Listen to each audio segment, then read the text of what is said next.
All right, welcome to this explainer. I am literally so thrilled you're tuning in today because we are about to break down the absolutely wild, multi-year journey of a guy named Sai Vignesh. We are looking directly at his own personal 6-month self-assessment document, and it perfectly traces his evolution from a deeply confused teenager into a highly ambitious tech leader. It's basically a masterclass in resilience, networking, and the sheer power of just taking action. We're going to map out exactly how he went from the very start of his struggles to where he is right now. To kick things off, just wrap your head around this insane contrast. Picture a student at his absolute lowest academic point, actively trying to drop out of his data science program, not once, not twice, but 3 separate times. Now fast forward to age 22. That same guy is managing a team of 15 people, leading multiple products, and working directly with leadership in AI engineering. Like, no way, right? How on earth do you bridge a gap that massive? Well, let's trace his exact steps. So let's dive right into section 1, the struggle and the spark, finding direction in the chaos. Back in his second year of college, Sai's self-confidence was literally shattered. He felt like his mind and heart were just broken, and he was convinced data science just wasn't his thing. His first attempt to drop out was purely just an urge to escape. No backup plan, nothing. But before his second attempt to quit, he went on a wild exploration phase. I mean, he bounced from dropshipping to starting a YouTube channel to affiliate marketing, then dipped his toes into the stock market, where he actually picked up some solid investment principles, by the way, and finally landed on social media marketing. It sounds totally chaotic, I know, but this rapid-fire trial and error, it was 100% necessary for him to find something that actually clicked. And then, bam, the spark happens. During his semester holidays, he picks up the Almanac of Naval Ravikant. And this one specific idea just jumped out at him. Turn yourself into a product. That concept was a total game changer. It lit a fire under him, and he decided to jump back onto Instagram, starting a page called voice_of Sai Vignesh. See, he realized a ton of young people were feeling completely lost, not because they lacked talent, because they just weren't taking any action, and he wanted to change that. Which brings us right into section 2, content, connections, and growth, the power of putting yourself out there.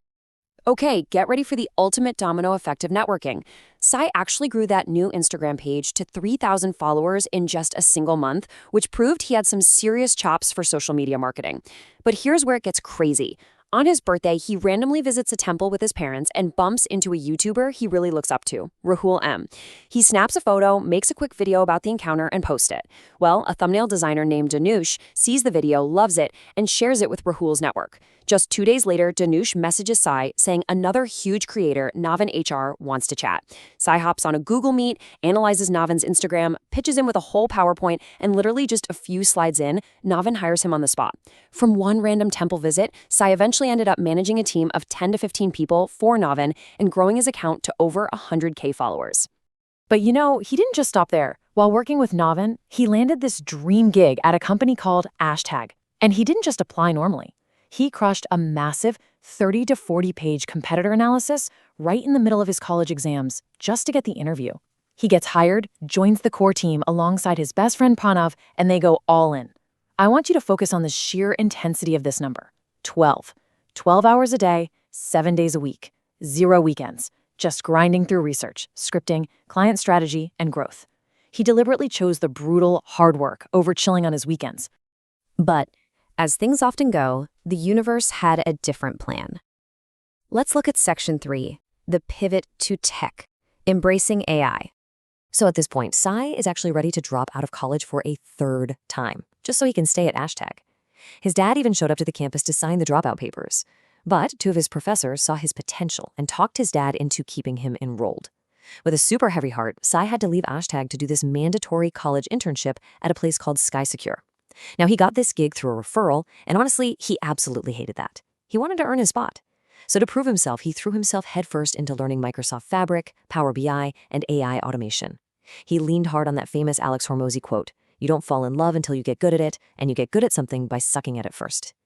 He went into full discipline mode, working out, cutting out sugar, listening to Andrew Huberman podcasts to build mental toughness, and just totally embracing how much it hurts to suck at learning new tech.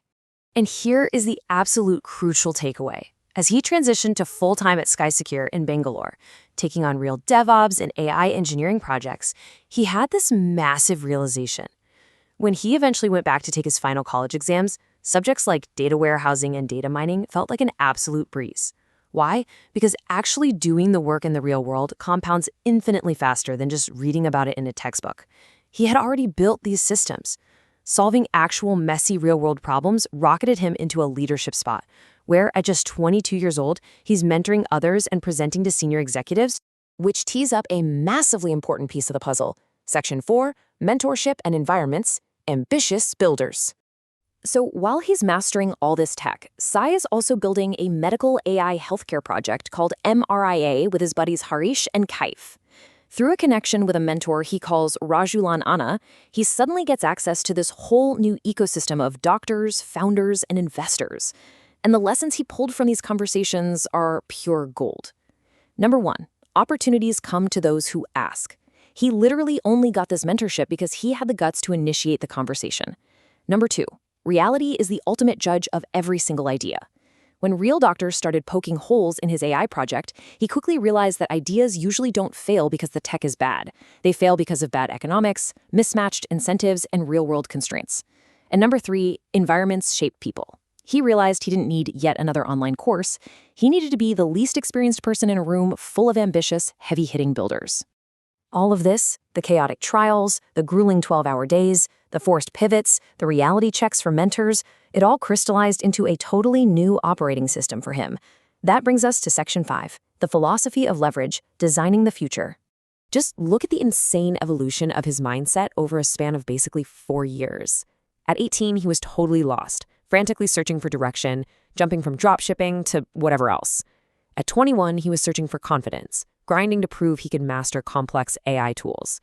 But now, at 22, he is searching for leverage. He's realized that just working hard isn't going to cut it anymore.